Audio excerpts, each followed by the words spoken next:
السلام علیکم ناظرین، آپ دیکھ رہے ہیں JN نیوز اور میں ہوں آپ کی ہوسٹ روبینہ چودھری۔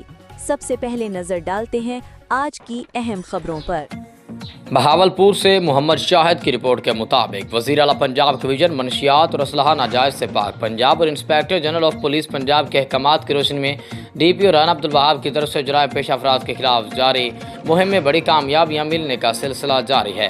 تھانہ بغداد الجدید سٹی احمد شرکیہ، صدر احمد شرکیہ اور شریف سٹی حاصل پور اور تھانہ صدر حاصل پور پولیس نے بھرپور کارروائیاں کرتے ہوئے شراب فروشی کے مرتکب 6 ملزمان کو گرفتار کر کے ان کے قبضے سے 178 لیٹر شراب برآمد کر لی۔ اسی طرح تھانہ کوتوالی عنایتی تھانہ صدر حاصل پور پولیس نے منشیات فروش کے خلاف گھیرا تنگ کرتے ہوئے 3 ملزمان کو گرفتار کر کے ان کے قبضے سے 500 گرام 420 گرام کرسٹل آئس برآمد کر لی، جبکہ تھانہ بغداد الجدید پولیس نے 2 ملزمان کو گرفتار کر کے ان کے قبضے سے 1 عدد پسٹل 30 بور اور 1 عدد ریوالور 32 بور برآمد کیا۔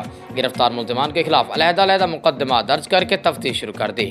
اس موقع پر DPO نے اپنے پیغام میں کہا کہ جرم جیسا بھی ہو قانون سے کسی صورت بچ نہیں سکتا۔ سماجی دشمن عناصر کے خلاف جاری آپریشن کو مزید تیز کیا جا رہا ہے۔